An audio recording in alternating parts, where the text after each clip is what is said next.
Hello guys, मैं हूं उत्कर्ष और आप देख रहे हैं यूटी के एजुकेशन का ऑफिशियली यूट्यूब चैनल। आज के इस लेटेस्ट वीडियो में हम लोग सीख रहे हैं सांतत्य तथा अवकलनीयता को।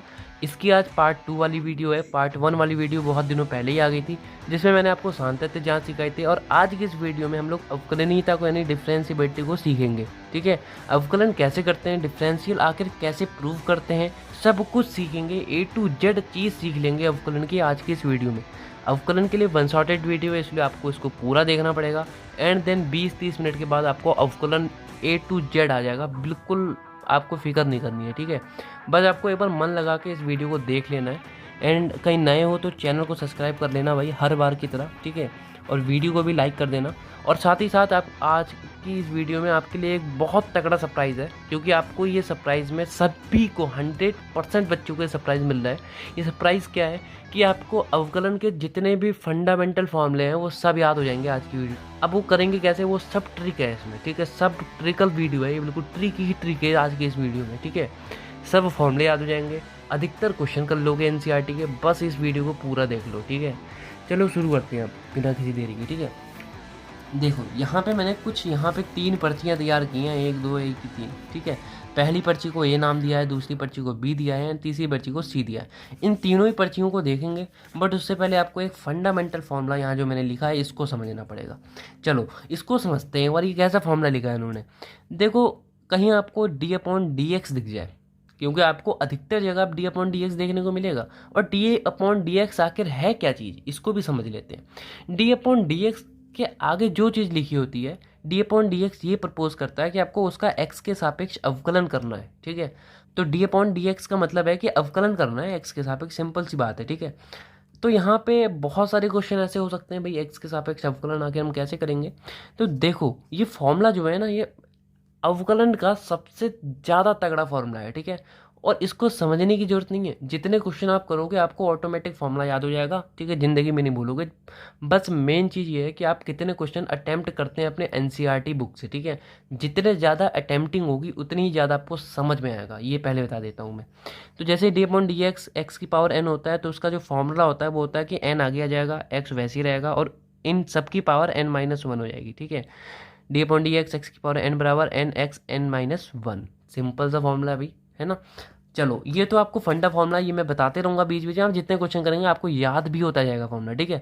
अब मेन चीज़ जो मैंने आपको कहा है, ये ट्रिगर वीडियो है, ट्रिक वाली वीडियो, पूरी ट्रिक से। सबसे पहले आपको जो ए पिक्चर है उसमें आपको साइन और कॉस का डिफरेंशियल याद हो जाएगा, ठीक है।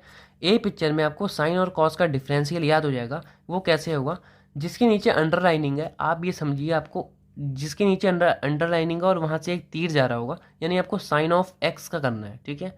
डिफरेंशियल आपको निकालना है साइन ऑफ एक्स का, तो यहाँ जो जिधर साइड तीर दर्शाएगा वो उसका आंसर हो जाएगा। यानी यहाँ से अंडरलाइनिंग है, यहाँ से तीर जा रहा है, तो मतलब ये जो ये प्रपोज कर रहा है ना, ये तीर जाना और अंडरलाइनिंग, ये प्रपोज कर रहा है d/dx साइन एक्स, ठीक है। साइन एक्स तो लिखा है, ये d/dx प्रपोज कर रहा है ये, ठीक है। तो d/dx ऑफ साइन एक्स बराबर कॉस एक्स, ठीक है। अब देखो मान लो कॉस एक्स करना है, तो ये देखो फिर अंडरलाइनिंग, ये ऐसे तीर जा रहा है, तो d/dx ऑफ कॉस एक्स, ये क्या होता है, ये होता है, देखो माइनस का चिन्ह लग गया, यानी माइनस ऑफ साइन एक्स, ये ध्यान देना है आपको। साइन एक्स का भाई मैंने यहाँ से आपको याद करती, पहली बात तो भाई जो पिक्चर्स होती हैं ना आराम से दिमाग में बैठ जाती हैं, ठीक है। इसलिए ट्रिगर वीडियो में आपको कह रहा हूँ, इसे समझना बहुत सरल है।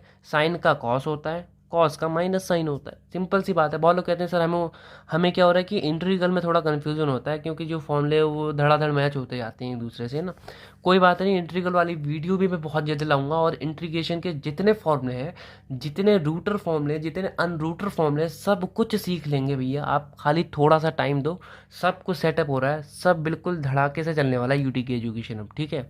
देखो साइन ऑफ एक्स का कॉस ऑफ एक्स होता है, कॉस ऑफ एक्स का ये मुँह ऐसे जाना माइनस ऑफ साइन एक्स होता है, ध्यान देना है इतनी बातों को। नेक्स्ट पिक्चर को थोड़ा सा ध्यान से देखो, बी पिक्चर है, यहाँ पे भी आपको 2 फॉर्मूले टोटल याद हो जाएंगे, साइन और सेक के, नहीं टेन और सेक के, ठीक है। देखो यहाँ से आपको 10x का कहीं अवकलन करना है, तो 10x का अवकलन होता है सेक स्क्वायर एक्स, ठीक है। एक साइड लिखो 10x सेक एक्स, एक साइड लिखो सेक एक्स, और ये तीर बना दो ऐसे, पूरे 2 फॉर्मूले याद हो जाएंगे आराम से, ठीक है। कहीं आपको फॉर्मूले नहीं याद होते तो आप पिक्चर याद कर लो। पिक्चर याद करने में कितना समय लगता है, बहुत जीरो समय लगता है बिल्कुल। तो यहाँ से 10x का आपको समझ में आ गया, सेक स्क्वायर एक्स होता है। बात करी जाए कहीं सेक एक्स की, क्योंकि भाई 10x का कर लिया, अब सेक एक्स का भी तो पता होना चाहिए। तो सेक एक्स का जो अवकलन होता है वो होता है 10x सेक एक्स, यानी सेक एक्स का क्या होता है 10x सेक एक्स, ये टोटली होता है। ये टोटल जो है ना ऊपर लाइनिंग, ये 10x sec x, ये sec x का अवकलन है, डिफरेंशियल ऑफ sec x बराबर 10x sec x होता है, और खाली 10x का होता है sec स्क्वायर x। ठीक है, पिक्चर याद हो गई हो। बात करी जाए कहीं cosec x की, ठीक है, कॉसेक एक्स की कहीं बात करी जाए तो कॉसेक एक्स का जो आपका अवकलन होता है वो होता है माइनस, क्योंकि माइनस का चिन्ह आ गया, ध्यान दो तीनों में भी माइनस लगा रखा है, इससे मतलब जो आंसर आएगा मेन, जो डिफरेंशियल के बाद जो उसका डिफरेंशियल होगा वो माइनस में होगा, कहीं तीर के अंदर माइनस लगा हुआ है तो यहाँ पे देखो तीर के अंदर माइनस लगा हुआ है, तो इसका मतलब जो उसका आंसर आएगा वो माइनस में आएगा।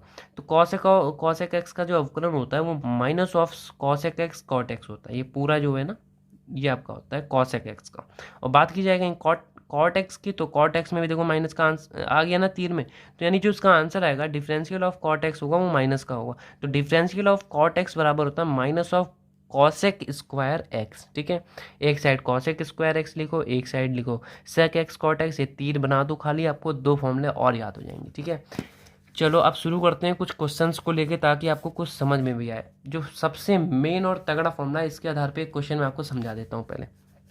तो आप सबसे पहले कहीं आपको दिक्कत हो रही है कि हम दो दो को कैसे कर लेंगे, तो आप बांट लो सिंपल से, यानी आपको डी अपॉन डी एक्स इसका भी करना है और फिर माइनस का चिन्ह लगा के डी अपॉन डी एक्स इसका भी करना है, तो हम लिख सकते हैं यहाँ पे D upon d x 5x square minus D upon d x 3 ये माइनस क्यों आया, क्योंकि ये माइनस था, डी एक्स इसको भी मिल गया, माइनस का चिन्ह लगा के डी एक्स इसको भी मिल गया। अब आपको अलग अलग मिल गए हैं दोनों। ठीक है, अब आपको कर सकते हो आप आराम से।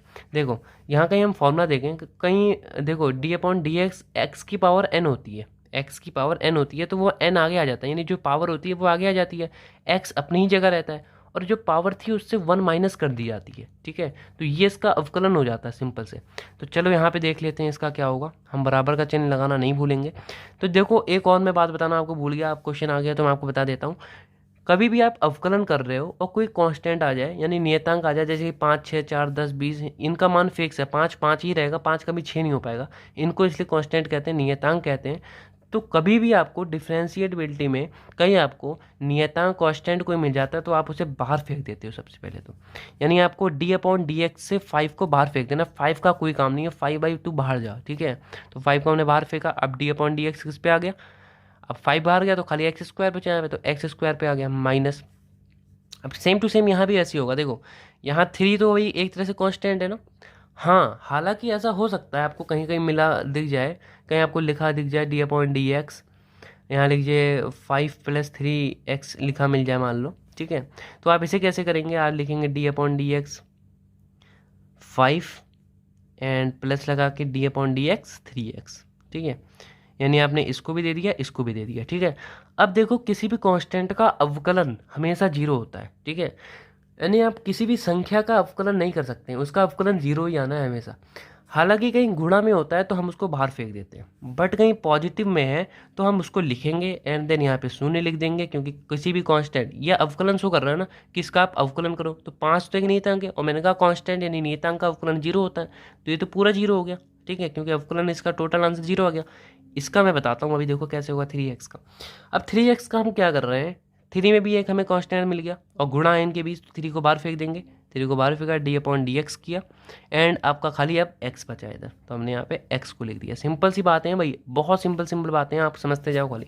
अब 5 को ऐसे उतारा एंड देन अब यहाँ पे आप देखो बिल्कुल x की पावर n है ना, n का मतलब कोई भी संख्या हो सकती है, बिल्कुल यहाँ से रिलेट कर रहा है। ठीक है, आराम से बिल्कुल आप कर सकते हैं। कहीं आपको D upon d x x की पावर एन मिल जाता है तो एन आगे आ जाता है, सिंपल सी बात है। तो D upon d x x की पावर 2 है, तो इसमें क्या आएगा, इसमें आपका 2 आगे आ जाएगा, जैसे यहाँ पे एन आगे आ गया था ना वैसे यहाँ पे 2 आगे आ जाएगा, और एक्स वैसे ही रहेगा, तो मैंने एक्स को ऐसे ही रहने दिया भाई। और उसके बाद इन सब की पावर n-1 हो जाएगी। n-1 का मतलब यहाँ जो पावर थी एक्स की, जो पावर थी उससे -1 हो जाएगी, तो यहाँ पावर 2 थी और 2 से -1 हो जाएगी, यानी 2 - 1 बराबर कितना होता है 1। तो यहाँ पे इसकी पावर 1 आ जाएगी। इसको लिखना ज़रूरी नहीं क्योंकि किसी का पावर 1 वही चीज़ होती है, लेकिन मैं बता देता हूँ आपको। अब यहाँ मैंने 3 को ऐसे लिखा, देखो अभी अभी मैंने कहा ना किसी की भी पावर 1 होती है तो उसको डिनोट नहीं किया जाता है, तो यहाँ भी x की पावर 0 तो है नहीं, x की पावर 1 ही है ना यहाँ भी, तो देखो फिर ये आपका एक फंक्शन हो गया, x की पावर n के रूप में हो गया। तो इसमें क्या करेंगे, n आगे आ जाएगा, 1 आगे आ जाएगा एंड x ऐसे ही रहेगा एंड यहाँ पे देखो n-1 हो जाएगा, यानी 1 - 1 हो जाएगा। तो 1 - 1 हम सभी को पता है 0 होता है, तो इसकी पावर 0 हो जाएगी। ठीक है, सिंपल से आपको आ रही बात समझ में। एंड देन यहाँ पे आपका 5 दूनी 10x हो जाएगा सिंपल से। एंड माइनस ये आपका देखो किसी की पावर 0 कितना होती है, 1 होती है। ठीक है, तो यहाँ पे 1 × 1 हो जाएगा, तो 1 × 1 1 ही होता है, और 1 की गुणा 3 से होगी तो 3 ही आएगा। तो यहाँ पे आपका आंसर आ जाएगा तुरंत। देखो भाई समझा रहा हूँ तो थोड़ी देर लगेगी, बट आप इन सब क्वेश्चन को बिल्कुल मामूलियत से कर लोगे, ऐसे कुछ फंडामेंटल फॉर्मूलों से। ये एक ही फॉर्मूला है, और इसके बेस पे आपको बहुत ज़्यादा एनसीईआरटी में क्वेश्चन मिलेंगे। तो ये फॉर्मूला आपको क्वेश्चन करते आना है, फॉर्मूला अपने आप याद हो जाएगा। ठीक है, अब गाइस हम लोग एक और चीज़ देख लेते हैं इसमें, जो आपकी 12th मैथमेटिक्स में है, श्रृंखला नियम। ठीक है, देखो कोई भी अवकलन होता है ना, तो वो एक श्रृंखला नियम पे आधारित होते हैं, बहुत सारे अवकलन। यानी आपने पहली बार अवकलन कर दिया, बट उसकी कोई श्रृंखला छूट गई, आपको उसको दोबारा अवकलन, श्रृंखला का मतलब उसकी एक चैन छूट गई पीछे। ठीक है, उसको आपको दोबारा अवकलन करना है। मैं सब समझाता हूँ कैसे होगा। अभी मेरे को समझ में आ रहा है, आपको कुछ समझ नहीं आ रहा है श्रृंखला नियम आखिर क्या चीज़ है, सब है ना, बट आपको समझ आएगा। आप क्वेश्चन समझो पहले। पता है कि sin x² + 5, तो अब हम इसमें करें क्या ऐसा। ठीक है, अभी मैंने आपको कुछ देर पहले इमेज ए दिखाई दी, ये वाली इमेज। इसमें मैंने कहा था कहीं आपको sin x का d/dx पूछ ले, d/dx sin x का पूछ ले, तो आपका वो cos x हो जाता है।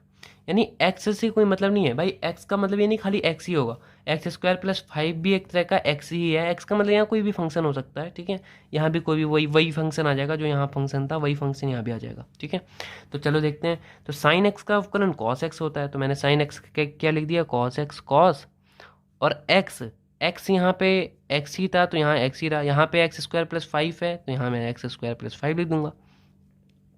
बट देखो अभी खाली यहाँ x होता ना, तो cos x हो जाता। बट यहाँ श्रृंखला नियम की जो मैं बात कर रहा हूँ वो यही है कि आपका ये x² + 5 छूट गया एक तरह से। आपको लग रहा होगा मैंने इसका अवकलन तो किया ही नहीं, और इतनी बड़ी संख्या दे रखी थी। तो आप दोबारा से यहाँ d/dx लगाओगे, और जो आपको लग रहा है छूट गया है मेरे से, वो आप दोबारा करोगे, x² + 5। d/dx sin x cos x होता है, सबको पता है। बट जो ये x है ना, जैसे कि यहाँ पे x² + 5 बच गया, तो हमने उसका दोबारा डिफरेंशियल किया, वैसे यहाँ पे ये x भी बच जाता है, ये x भी बच जाता है। और जब हम d/dx x का अवकलन दोबारा से करते हैं, x का अवकलन जब हम लोग दोबारा से करते हैं, तो देखो ये dx और नीचे भी dx, तो dx कट जाता है, 1 बचता है ओनली। तो cos x की गुणा जब 1 से होगी तो cos x ही आएगा, एब्सोल्युटली बात है। तो यहाँ cos x ही हम सीधे सीधे लिख जाते हैं, d/dx sin x सीधे हम cos लिख देते हैं। बट ये प्रक्रिया होती है, इसको दिखाया नहीं जाता है। सेम टू सेम श्रृंखला नियम यही है कि आपको जो छूट रहा है आपको दोबारा करना है। तो यहाँ जैसे हमारा, जैसे कि x छूट रहा था, तो d/dx x दोबारा किया नहीं किया, वैसे ही x² + 5 छूट रहा है, तो हमने cos x तो कर दिया, बट d/dx ये भी करना है हमको। ठीक है, अब देखो ये जो है ना, ये आपका वैसी क्वेश्चन बन गया जैसे मैं ऊपर आपको भी समझा रहा था, ऐसे वाला। तो इसको आप सॉल्व कर लो। देखो d/dx x² का क्या होगा, d/dx² 2x होता है, सिंपल सी बात है। और देखो d/dx 5 क्या होगा, कांस्टेंट हो गया। अभी मैंने समझाया था आपको कि d/dx कहीं कोई भी कांस्टेंट आ जाए इसके साथ तो वो 0 हो जाता है, तो यहाँ मैं प्लस लगा के 0 लगा दूंगा। ठीक है, एंड यहाँ पे आपका ये cos x² + 5 तो है ही है। ठीक है, और ये देखो 2x है, तो 2x को ऐसा है, जो सिंपल पद होते हैं आप इसको आगे लिख दिया करो, नहीं लिखोगे तो भी काम चलेगा। और cos x² + 5, सिंपल सी बातें हैं, देख लो, ये आपका आंसर आ जाएगा। यही श्रृंखला नियम है। ठीक है, ये श्रृंखला नियम, और कुछ नहीं श्रृंखला नियम। हम लोग खाली इसको बड़ा एक फंडा बना देते हैं, आखिर है कुछ नहीं है। ठीक है, अब हम देखते हैं हमको dy/dx कैसे ज्ञात करना है। ठीक है, क्योंकि हमने d/dx तो ज्ञात कर लिया बहुत चीज़ों का, अब हम dy/dx कैसे ज्ञात करेंगे। देखो ये तो d/dx ही है, बट y का अपन को डिफरेंशियल निकालना है यहाँ पे। फॉर द एग्जाम्पल यहाँ पे आपको एक क्वेश्चन दे रखा हुआ ऐसा कोई, आपको एनसीईआरटी का मैं एक क्वेश्चन उदाहरण है जो समझा देता हूँ, y + sin of y = cos of x, simple सी बात है ये। तो यहाँ पे आपको हर एक पद का पहले अवकलन करना है, फिर आपको dy/dx को अलग करना है, एंड देन इसका मान निकालना है। मैं समझाता हूँ। देखो आपको y का अवकलन करना है, तो आप क्या लिखोगे, y का करना है तो y के आगे क्या लगा दोगे, d/dx। d/dx मतलब y का, y लिख दिया हमने इसके आगे, तो d/dx y मतलब y का हम लोग अवकलन कर रहे हैं, प्लस साइन y का क्या होगा, साइन वाई का क्या होगा अवकलन, कहीं हम एक्स के सापेक्ष कर रहे हैं तो साइन वाई का कॉस वाई हो जाएगा, सिंपल से कॉस वाई। लेकिन फिर श्रृंखला नियम लगेगा तो हमारा वाई छूट रहा था तो हम d y upon d x कर देंगे, नहीं फिर से हम वाई का अवकलन करेंगे, दोबारा से अवकलन करना ही पड़ेगा। और इक्वस टू कॉस एक्स का होता माइनस साइन एक्स, अभी मैंने आपको फॉर्मूला याद कराया था। ठीक है, इतनी बात हो गई सिंपल से। अब देखो हमें इसे क्या लिख सकते हैं, d y over d x. भाई मैंने यहाँ थोड़ा वाई को इधर बढ़ा दिया, आगे d y upon d x लिख दिया, मैंने क्या गलती कर दी उसमें। ठीक है, एंड देन कॉस वाई ऐसे ही रहने दो, ये भी मैं d y over d x लिख सकता हूँ आपको ताकि आपको समझ में आए, ध्यान देना है। And minus of sine x. अब देखो d y upon d x इस पर भी है, d y upon d x इस पर भी है, तो हम कॉमन ले लेते हैं, क्या जा रहा है हमारा। तो मैंने यहाँ पे d y upon d x common ले लिया। तो यहाँ जब मैंने कॉमन ले लिया तो यहाँ पे आपका वन बचा, क्योंकि ये तो चला गया और गुणा में इसके साथ वन लगा था तो ये वन ही तो बचा ओनली, तो यहाँ वन बचा, प्लस ये तो बाहर चला गया, इसके साथ गुणा में कॉस वाई लगा था तो यहाँ कॉस वाई बचा, कॉस ऑफ वाई। एंड इधर जो है हमारा माइनस ऑफ साइन एक्स बचा, सिंपल सी बात है। तो यहाँ से आपका d y upon d x जो आंसर आएगा वो ऐसे आ जाएगा कि डी अपॉन डी एक्स बराबर, देखो ये गुणा में है तो गुणा में है तो इधर जब आएगा तो भाग में आ जाएगा, सिंपल सी बात है। तो माइनस ऑफ साइन एक्स तो अपनी जगह ही है, बट इधर ये गुणा में था तो जब बराबर के इधर आएगा तो नीचे आ जाएगा, तो वन प्लस कॉस वाई हो जाएगा, सिंपल से। ठीक है, तो यहाँ से आपका ये आंसर आ गया। देखो d y upon d x हमको याद करना था ना, d y upon d x बराबर ये आ गया, यहाँ लिखा था ना d y upon d x याद करो, तो d y upon d x ऐसे याद करते हैं। कोई भी क्वेश्चन दिया होगा आपको उसका अवकलन करते जाना है, लास्ट में आपको d y upon d x को कॉमन ले लेना है and total of d y upon d x का मान निकाल के इनको बता देना है। ठीक है, तो ऐसे ऐसे क्वेश्चन होते हैं इसमें। आज की वीडियो में गाइस बस इतना ही। ठीक है, इसका पार्ट 2 जरूर आएगा जिसमें हम लोग लॉगरिथम वाले लघुगणक वाले सीखेंगे, और जो हमारे क्वेश्चन छूट रहे थे जिसमें हम लोग गुणनखंड वाले को छोड़ दिया अभी हमने, है ना, द्वितीय कोटि अवकलन को छोड़ दिया है, जैसे हम लोग पार्ट 2 में सीखेंगे। Thanks about it, then see the video from UTK education officially YouTube channel.